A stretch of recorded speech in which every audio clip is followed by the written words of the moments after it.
Mengingkari Parde Kristi, saya mencoba untuk memakai kata selaras ini. Selaras yang biasa diartikan sesuai. Karena bagi saya ini kata ini kalau dirasa-rasa itu lebih nyes gitu. Ada harmoni di sana. Kita berusaha untuk menyesuaikan diri dengan apa yang Yesus sendiri lakukan, teladankan, tetapi juga kita ada kebebasan di sana. Ada kebebasan untuk dia juga berinovasi. Kita ada kebebasan untuk berinovasi. Maka ini kata yang saya pakai untuk perjumpaan kita pagi hari ini juga dalam rangka perayaan dan Kudus Yesus, yang mudah-mudahan ini juga menjadi gambaran bagi kita. Demikian juga untuk beberapa hal lain, saya kira kita akan lebih banyak untuk melihat kembali, terutama Bapak Ibu Guru beberapa hari yang lalu sudah melakukan retret. Saya kira kita akan merefresh lagi apa yang sudah Bapak Ibu semua dapatkan. Maka memang fokusnya yang saya siapkan adalah bagaimana dalam konteks pendidikan kita, karena memang bahan dari Komisi Pendidikan SCY itu juga terkait erat dengan pendidikan di sekolah, maka sedikit banyak nanti akan berkaitan dengan itu. Ini yang sedikit pengantar. Sebelum kita melanjutkan, saya ingin mengajak Bapak Ibu semua untuk menyanyikan satu lagu. Ini hasil dari kolaborasi.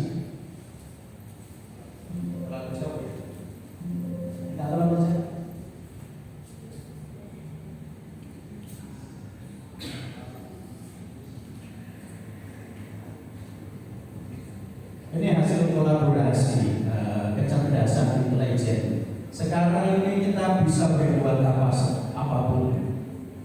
Kita yang bukan seorang pemusik pun, saya yang bukan seorang pemusik, dalam waktu singkat bisa menciptakan sebuah lagu berkat ini perkembangan kecerdasan artifisial ini. Maka saya ingin mengajak Anda semua untuk menyanyikan lagu ini. Pak, minta tolong.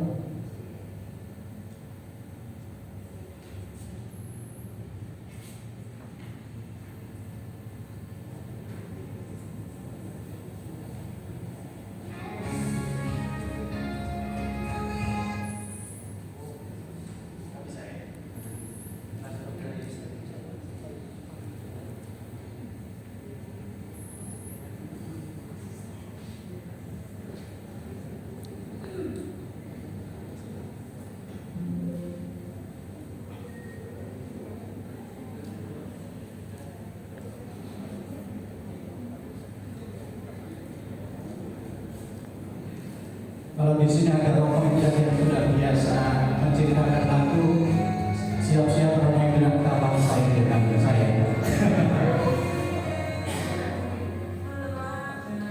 Di mana? Kita dengarkan dulu ya sambil gereneng-gereneng ya. Sambil melaras.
Memang terlalu tinggi, nanti Romo Indra bisa menyesuaikan untuk menurunkan.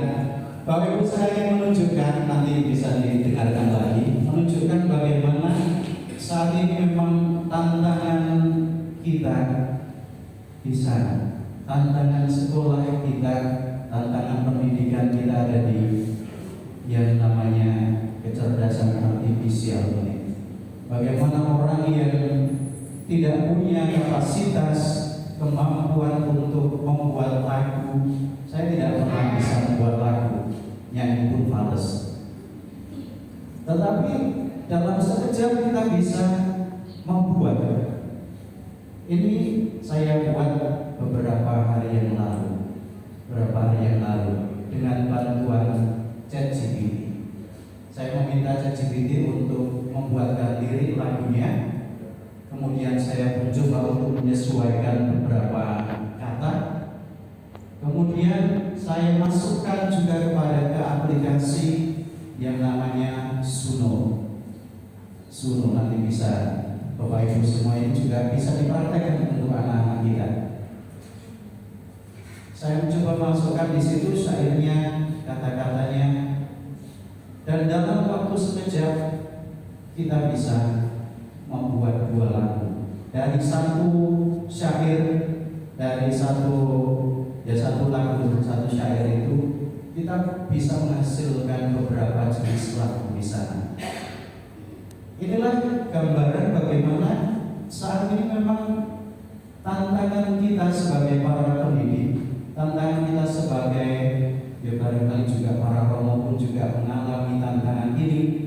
Bagaimana pengajaran kita sekarang ini jauh lebih mudah diambil alih oleh AI. Bagaimana orang sekarang bisa mudah mengakses berbagai macam info, kemudian juga membuat berbagai macam hal dengan bantuan AI. Maka pertanyaannya yang kita berusaha untuk menjawab adalah, masih perlukah seorang pendidik? Saya katakan pendidik ini untuk umum ya.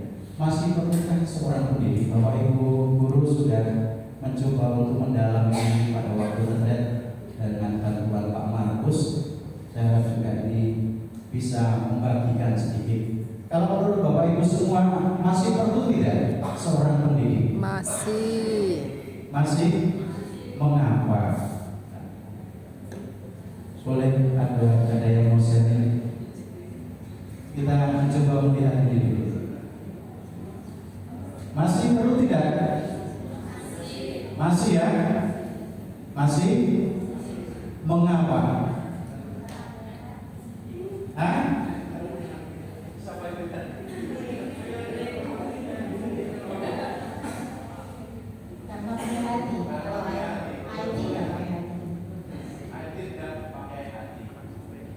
Semua yang lain mau berbagi selain karena AI itu tidak punya hati, tidak pakai hati. Romo Heru, ini teman kecil saya. Kalau saya sudah saya delegasikan ke Bu Yaya. Bu Yaya mungkin bantu jawab.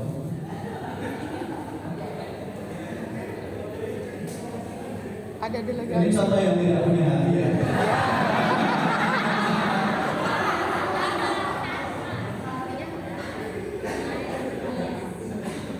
Ada kasih, emosi ya, ada emosi di sana. Dalam pendidikan secara langsung kita juga memakai emosi. Sentuhan. Emosi secara luas. Sentuhan. Sentuhan. Apalagi?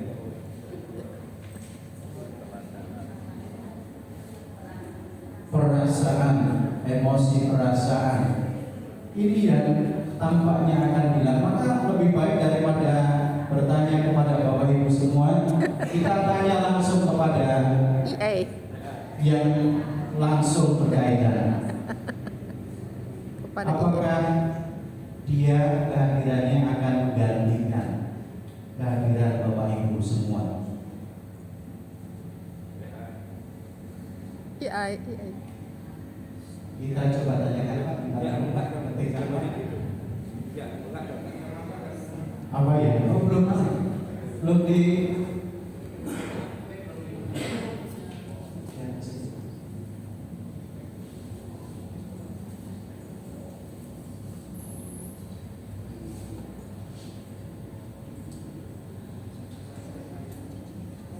Coba Pak tanyakan.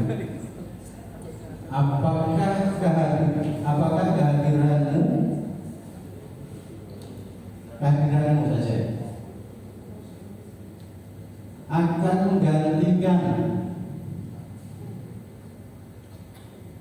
peran para pendidik di sekolah? Kita lihat jawabannya apa.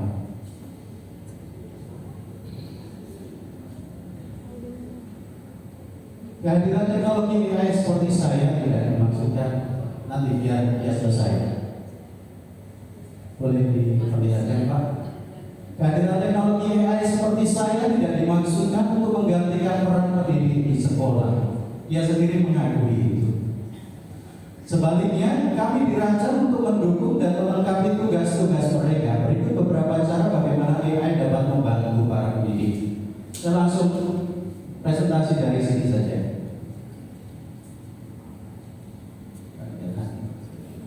Yang pertama, memberikan dukungan individual. Ini langsung ya, saya langsung tanyakan ke ChatGPT. Individual AI dapat memberikan bantuan tambahan kepada siswa dengan memberikan penjelasan lebih lanjut dan latihan tambahan sesuai dengan kebutuhan masing-masing siswa. Bapak Ibu, ini yang perlu terus-menerus kita sadari dan pasti kita sudah menyadari bahwa AI semata-mata sebagai sebuah dukungan, sebuah bantuan, bukan sebagai pengganti kehadiran kita. Yang kedua, otomatisasi tugas administratif. Ini apa ya? AI dapat mengotomatisasikan tugas-tugas administratif seperti penilaian dan mengolah data, sehingga pendidik memiliki lebih banyak waktu untuk fokus pada pengajaran. Nah, saya rasa ini yang juga poin penting bagi kita. Bagaimana alat yang ada, alat yang diciptakan itu malah justru memang mempermudah kita secara administratif, dan kita tidak dipusingkan lagi akan hal-hal administratif yang seringkali menguras banyak waktu.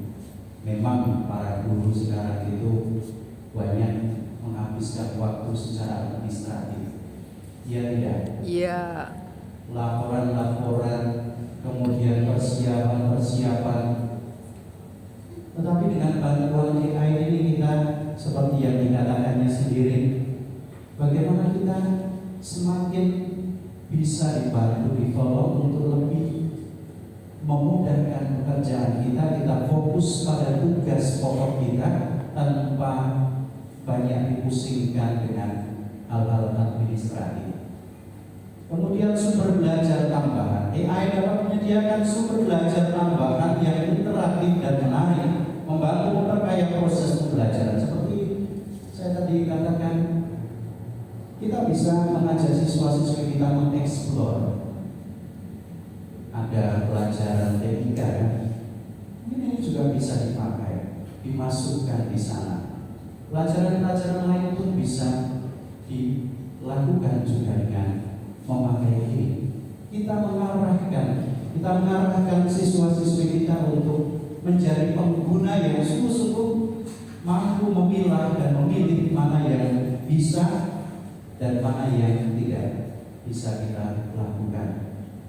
Kemudian analisis dan penilaian data. AI dapat menganalisis data belajar siswa untuk membantu guru memahami kelemahan dan kekuatan siswa serta menyesuaikan metode pengajaran yang lebih efektif. Saya kira jelas bagaimana sekali lagi tekanannya pada bantuan yang diberikan itu. Kemudian terus kelima, pembelajaran personal. AI dapat mendukung pembelajaran yang dipersonalisasi, di mana materi dan metode pengajaran dapat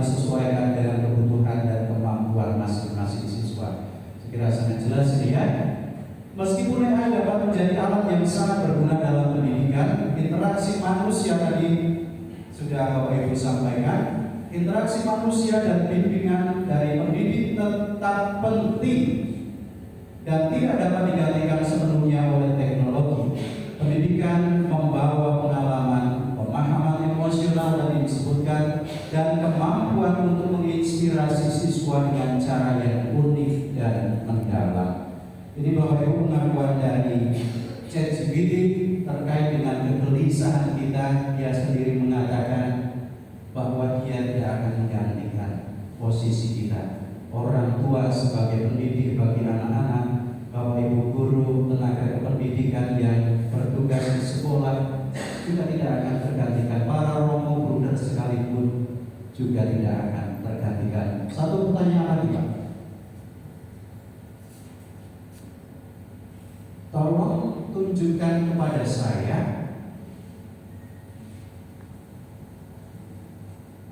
kelemahan yang kamu miliki, kamu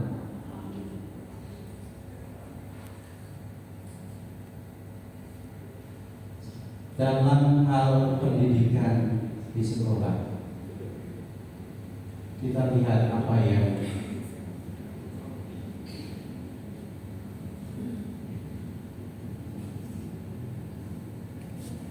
Bapak Ibu semua bisa merumuskan sendiri berbagai macam pertanyaan, karena AI itu tergantung pada Rumusan apa yang kita rumusan perintah. tanyakan, kemudian jelas atau tidaknya data yang kita berikan.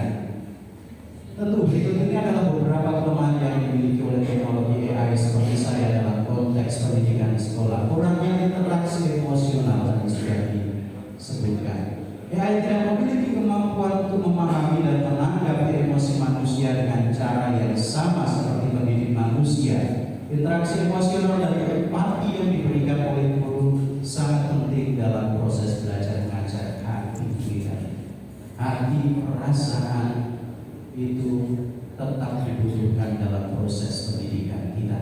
Ketidakmampuan menangani situasi kompleks.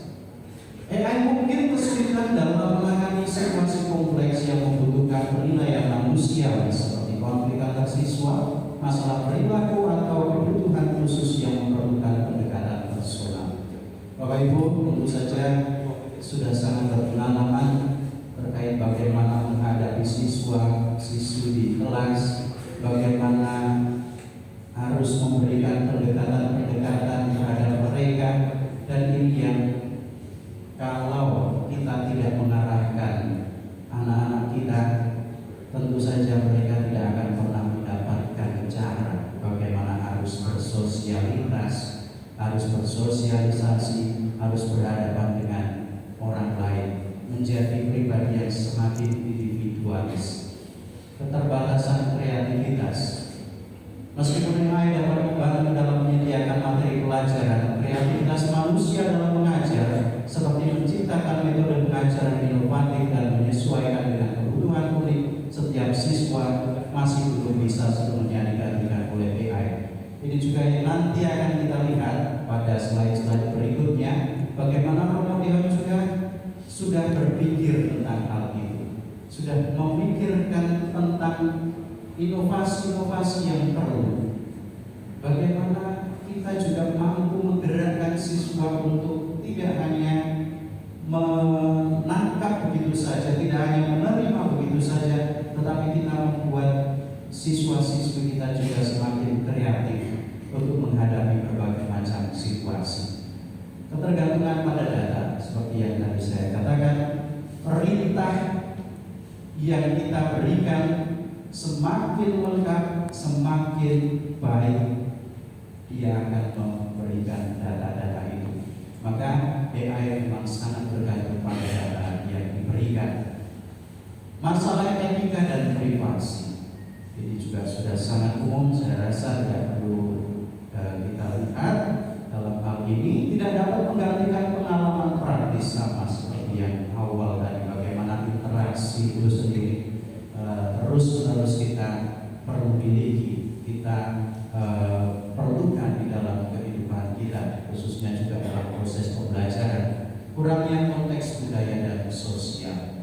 AI mungkin tidak selalu memahami konteks budaya dan sosial yang mempengaruhi proses pembelajaran. Sementara guru manusia mampu untuk menyesuaikan pengajaran dengan mempertimbangkan latar belakang budaya dan sosial siswa.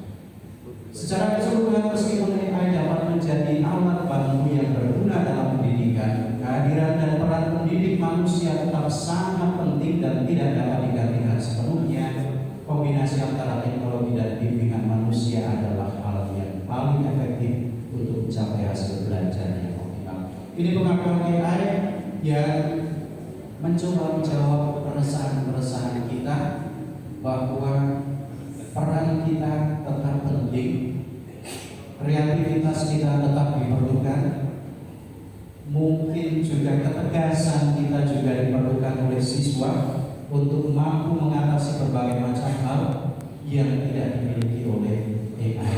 Semaju apapun teknologi, semaju apapun alat-alat yang akan dihasilkan nanti, tetap tidak pernah akan menggantikan peran kita sebagai seorang guru. Ini bagian pertama yang ingin saya ajak Anda semua untuk kembali menyadari. Sekali lagi supaya beda dari bahan yang diberikan Bruder Carol. Begitu Pak, kembali ke slide.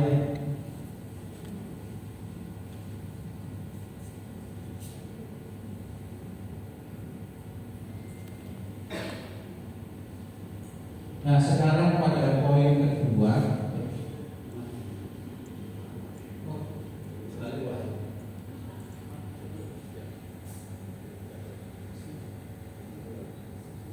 Poin kedua yang ingin kita lihat, karena tema kita adalah mendidik selaras dengan hati Kristus, kita akan melihat terlebih dahulu bagaimana Yesus sendiri memberikan teladan. Yesus sendiri memberikan sebuah teladan bagi kita dalam menghadapi anak-anak kita, juga orang-orang yang ada di sekitar kita. Maka saya kira ini hal yang penting untuk kita juga lihat, kita dalami kembali, kita refleksikan kembali, dan akhirnya kita berusaha untuk menghidupi itu. Sekali lagi saya yakin Bapak Ibu semua sudah memiliki itu, sudah mempraktikkan itu. Maka pada kesempatan ini kita hanya akan merefresh lagi, merefresh kembali apa yang sudah kita miliki, yang sudah kita punya, supaya kita pun juga semakin menyegarkan kembali karya pelayanan kita.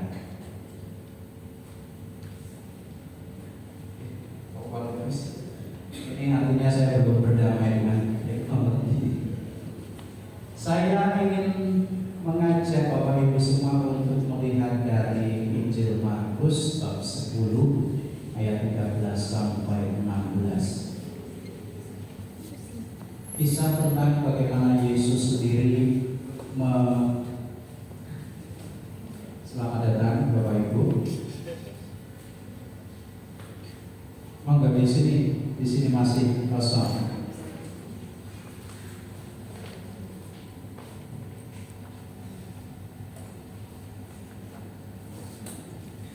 Kita akan melihat bagaimana cara Yesus sendiri untuk memberikan, kalau mau dikatakan, pendidikan bagi anak-anak. Bagaimana Yesus sendiri mempunyai semangat edukasi itu tadi, semangat mau menerima anak-anak kecil. Saya pikirkan yang dari Markus bab 10 ayat 13 sampai 16. Lalu orang membawa anak-anak kecil kepada Yesus supaya dia menjamah mereka. Akan tetapi murid-muridnya memarahi orang-orang itu. Kita bayangkan bagaimana orang-orang begitu percaya kepada Yesus. Saya juga pernah mengatakan bahwa sekolah itu bisnis kepercayaan. Sekolah itu bisnis kepercayaan. Orang percaya kepada kita. Kalau orang sudah percaya kepada kita, maka orang tua akan dengan leluasa, dengan penuh keyakinan menitipkan anak-anak mereka kepada kita. Maka disitulah gambarannya bagaimana orang-orang pada waktu itu juga karena merasa yakin, merasa percaya pada Yesus, mereka datang membawa anak-anak mereka kepada Yesus. Supaya apa? Supaya Dia menjamah mereka. Menjamah bukan hanya sekedar nempelkan tangan, meletakkan tangan di atas anak-anak mereka, tetapi juga ada interaksi di sana. Ada interaksi, dan disinilah proses pendidikan itu kita mau lihat. Tetapi apa yang terjadi? Para muridnya justru memarahi, menghalang-halangi orang-orang itu. Konteks pada masyarakat waktu itu, anak-anak dipandang sebagai kelas nomor sekian, sebagai mereka yang tidak punya status apapun, sehingga para murid merasa bahwa mereka itu hanya akan mengganggu Yesus guru mereka. Maka dari itu reaksi spontan mereka adalah memarahi orang-orang yang membawa anak-anak mereka kepada Yesus. Selanjutnya pada ayat 14, ketika Yesus melihat hal itu, Dia marah dan berkata kepada mereka, biarkan anak-anak itu datang kepadaku, jangan menghalang-halangi mereka, sebab orang-orang yang seperti itulah yang mempunyai kerajaan Allah. Yesus mau membuka cara pandang para rasul, cara pandang masyarakat pada waktu itu terkait dengan kesetaraan yang harus dimiliki juga oleh anak-anak. Kesetaraan di dalam masyarakat, mengubah cara pandang dan memberikan cara pandang yang baru dengan cara menerima, menempatkan anak-anak itu sebagai yang penting, yang juga sama-sama martabatnya di masyarakat.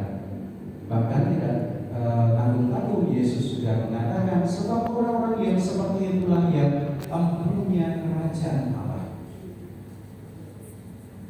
Ayat 15, aku berkata kepadamu, sesungguhnya barang siapa tidak menyambut kerajaan Allah seperti seorang anak kecil, dia tidak akan masuk ke dalamnya.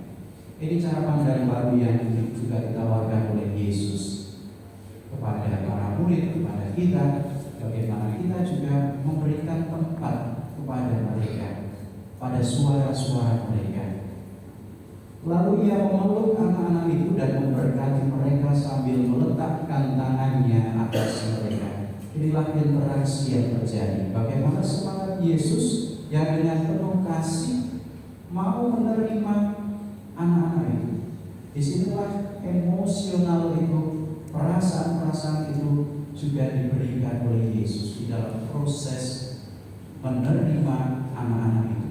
Sekali lagi, ini bukan sekedar memeluk secara fisik, tetapi bagaimana interaksi dan juga luapan perasaan itu juga terjadi di sana. Kita lanjutkan berapa lagi. Nah, kalau kita lihat bagaimana dari Markus sendiri, kita boleh melihat tentang spiritualitas pendidik ini. Kita melihat begini, bagaimana pentingnya memperlakukan siswa itu dengan kasih, dengan kerendahan hati dan keterbukaan, serta mengutamakan pertumbuhan spiritual dan moral mereka. Penerimaan Yesus bukan sekedar basa-basi, tetapi sungguh terjadi interaksi yang mendalam di antara mereka. Seorang pendidik adalah seorang yang tidak hanya mengajar pengetahuan akademis, tetapi juga mendukung lingkungan yang mendukung perkembangan holistik setiap siswa sesuai dengan nilai-nilai Kristen. Ini juga nanti yang akan kita lihat dari Pater Deon sendiri mengenai pendidikan Kristiani itu juga sama. Tidak hanya hal-hal parsial yang kita berikan, yang kita ajarkan, tetapi juga lingkungan yang mendukung.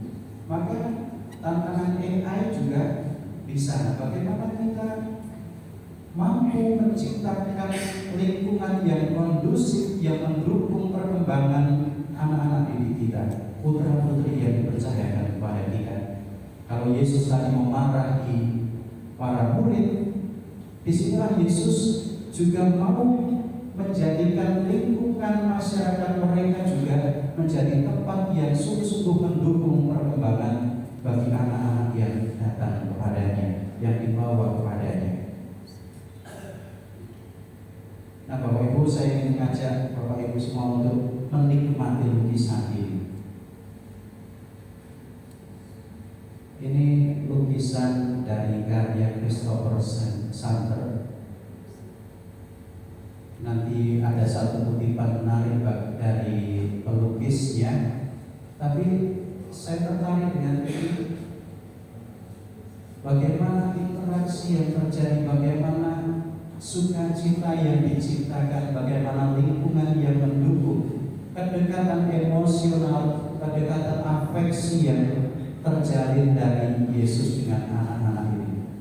Maka inilah gambaran pendidikan kita yang semestinya kita ciptakan. Bagaimana kita menciptakan ruang yang sungguh-sungguh membuat anak-anak itu nyaman untuk berkembang, nyaman untuk berinteraksi, bersosialisasi dengan sesamanya, dan juga akhirnya menciptakan lingkungan yang mampu untuk menumbuhkan diri mereka, hidup mereka secara holistik tadi. Kita lihat bagaimana Yesus tersenyum, anak-anak juga menampakkan wajah yang sukacita, mereka merasa nyaman dengan kebersamaan dengan Yesus ini. Nah, ini kutipan dari sang pelukis. Saya selalu membayangkan dalam pikiran saya bahwa Yesus dipenuhi dengan sukacita dan kegembiraan anak-anak, dan terutama atas undangan ini dipenuhi dengan kasih sayang dan keceriaan dari anak-anak yang kemudian dibalas olehnya. Bapak Ibu, inilah ruang yang terjadi.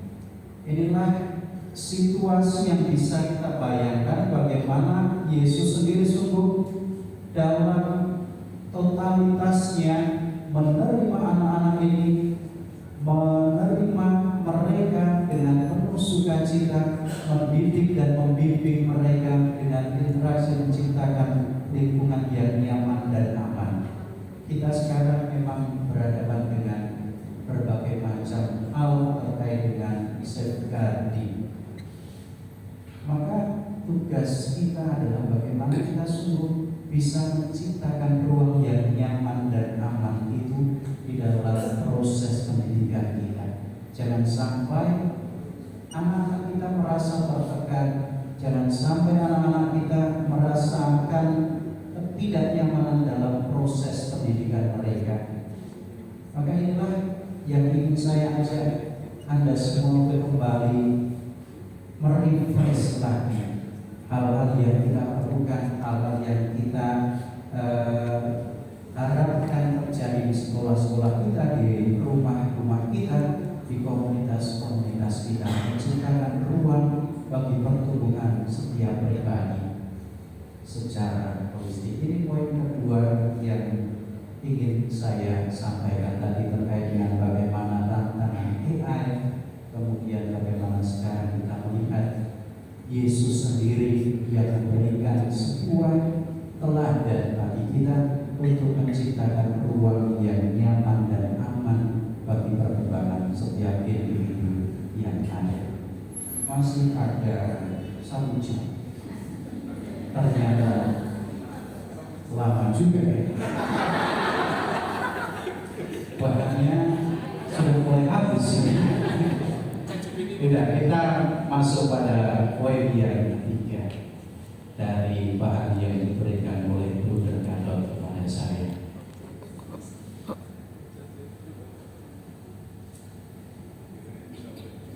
Kita akan melihat bagaimana pendidikan Kristiani dalam pandangan Pater Ivan. Sebenarnya ini semua juga sudah kita miliki, sudah kita praktekkan, bahkan kita hidupi di dalam kehidupan kita.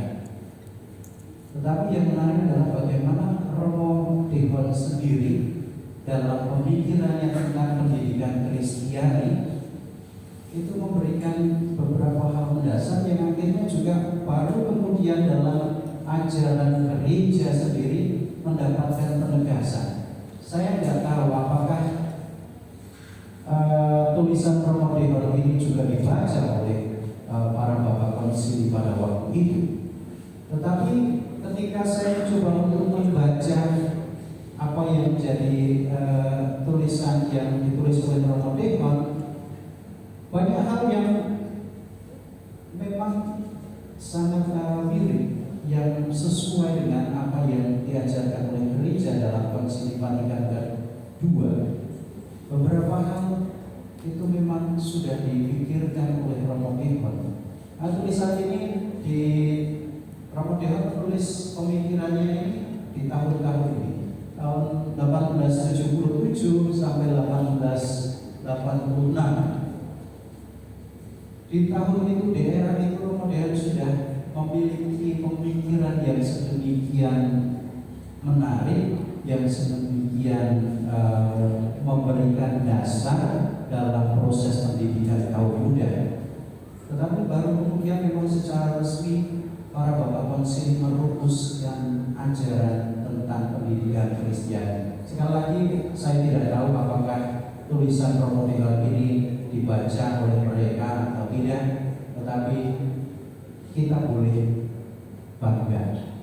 bangga bahwa pendiri SD, pendiri kita itu sudah memberikan dasar yang baik juga bagi kita semua. Ini di Pulau Cangdong. Ini di Pulau Cangdong. Kalau Bapak Ibu ada yang ingat, ada sejumlah anak yang bermain di sana. Saya tertarik dengan tingkah mereka, dengan apa yang mereka lakukan, yang saat ini bisa dikatakan semakin gila. Bagaimana kebersamaan mereka itu, keceriaan mereka itu tertangkap betul dari situasi ini. Saya yakin mereka tidak melihat kamera saya, tetapi tampak ketulusan hati mereka, bagaimana sukacita mereka. Mereka bermain air, mereka renang bersama. Dan inilah kalau mau dikatakan gambaran tentang tujuan pendidikan Kristiani kita. Kita lihat apa yang dikatakan Romo Dewa. Pendidikan Kristiani itu tidak hanya tentang menguasai pengetahuan untuk sukses dalam ujian atau karir, tetapi juga tentang mengembangkan karakter moral dan spiritual yang sesuai dengan ajaran Kristen. Pendidikan ini bertujuan untuk membawa individu menuju kematangan rohani dan moral yang sempurna. Memang saat ini seringkali keberhasilan suatu sekolah diukur, terutama yang SMA sejauh saya mengikuti. Sekarang ini banyak yang menilai semakin banyak anak yang lolos masuk ke PTN itu semakin dipercaya, semakin berkualitas. Tetapi apakah ini satu-satunya kriteria? Apakah ini satu-satunya ukuran keberhasilan dari sebuah sekolah? Seringkali hal-hal semacam ini menjadi juga pergulatan bagi kita, sekolah-sekolah swasta yang berusaha juga untuk menciptakan kultur lain, menciptakan juga pola-pola pendidikan yang lain yang tidak hanya secara intelektual membawa anak pada keberhasilan secara intelektual, tetapi seringkali yang lain, karakter, kemudian moral spiritual itu seringkali dilupakan. Ini yang terjadi. Maka kalau dikatakan Romo Dewa dengan tegas mengatakan tidak cukup pergi ke sekolah itu hanya untuk mendapatkan gelar. Tidak cukup untuk itu. Sekolah itu tidak cukup hanya untuk mendapatkan gelar, tetapi bagaimana dalam proses itu terjadi sebuah interaksi, terjadi sebuah proses di mana perkembangan pertumbuhan seorang anak itu sungguh terjadi, bukan hanya secara parsial nanti kita lihat yang dikatakan Romo Dewan sendiri, tetapi secara holistik kita upayakan, kita kembangkan di dalam kehidupan. Maka inilah yang mengapa saya tampilkan juga bagaimana anak-anak ini mereka saling berinteraksi satu sama lain, mereka melakukan hal-hal yang sederhana, tetapi seringkali terlupakan, yang saat ini semakin gila karena semakin asik dengan alat-alat teknologi yang mereka miliki. Ini poin pertama yang mau saya ajak Bapak Ibu semua lihat dari bagaimana pemikiran Pater Dewan sendiri terkait pendidikan Kristiani. Masih bertahan? Masih ya, semoga. Yang berikutnya, pendidikan Kristiani harus mengarahkan seseorang pada seorang manusia pada perkembangan secara holistik, bukan hanya menanamkan konsep-konsep pengetahuan manusia secara parsial, melainkan juga menanamkan budi pekerti yang baik, pengetahuan mendalam, dan menjadikan seorang manusia untuk mampu dan mau terlibat dalam kemajuan umat manusia. Kalau gambar ini bisa, kalau saya ingin memusatkan perhatian pada yang bagian belakang, bagaimana mereka bersama-sama menciptakan satu lukisan. Mereka saling berkomunikasi tentu saja. Mereka tahu dan sadar bagaimana bagian-bagian mereka. Ini saat lomba mural di paroki Hati Yesus yang Maha Kudus Metro beberapa hari yang lalu, seminggu yang lalu tepatnya, di paroki Metro dalam rangka ulang tahun paroki mengadakan lomba mural yang diikuti tidak hanya oleh umat Katolik tetapi juga oleh seluruh masyarakat. Antara lain ini, bagaimana saya ingin memusatkan ini, bagaimana mereka saling berkomunikasi satu sama lain, saling mengisi satu dengan yang lain, saling membagi. Dan inilah yang juga oleh Romo Dewan ingin tunjukkan kepada kita bagaimana pendidikan itu juga mendorong kita untuk mampu dan mau terlibat dalam upaya-upaya kita memajukan masyarakat. Tidak hanya kalau orang Jawa bilang orang mau bipek dewi, pinternya itu tidak hanya dimiliki sendiri, tetapi dibagikan. Orang boleh belajar mempunyai kemampuan-kemampuan individu yang sangat luar biasa, tetapi juga orang harus juga ikut ambil bagian di dalam upaya mereka untuk ikut serta memajukan masyarakat. Keterlibatan inilah yang sekali lagi juga menjadi tantangan kita di era sekarang ini. Bagaimana individualitas kita semakin tinggi. Kita kalau tidak kita sadari, semakin lama semakin mengandalkan diri kita sendiri, semakin menjadi pribadi yang individualis, dan bahkan juga tidak mau terlibat di dalam upaya kita bersama untuk memajukan masyarakat kita. Maka perkembangan secara holistik mau ditunjukkan oleh Romo Dewan terkait juga dengan praktek keterlibatan seseorang di dalam masyarakat. Ini yang kedua tentang tujuan pendidikan Kristiani. Nah, ini juga di Pulau Condong, dua anak ini juga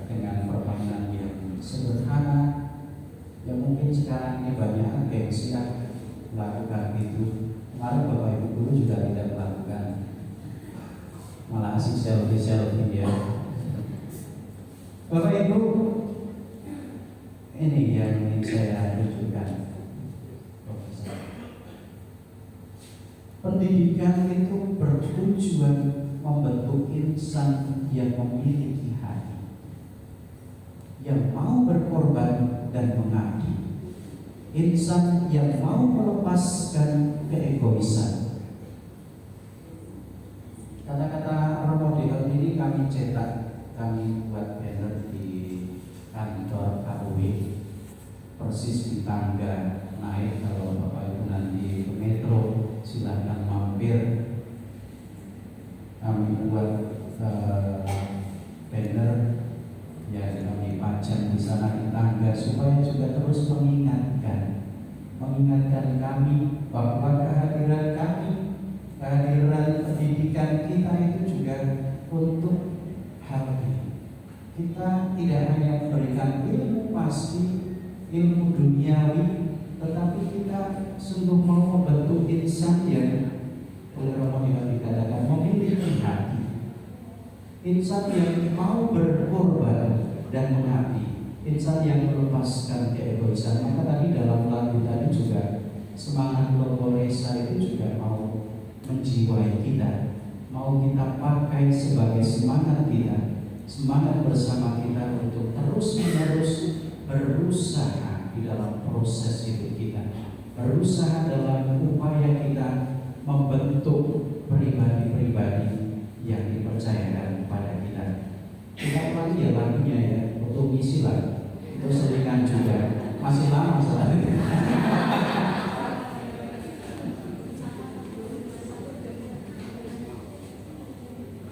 Kita ulangi Pak, supaya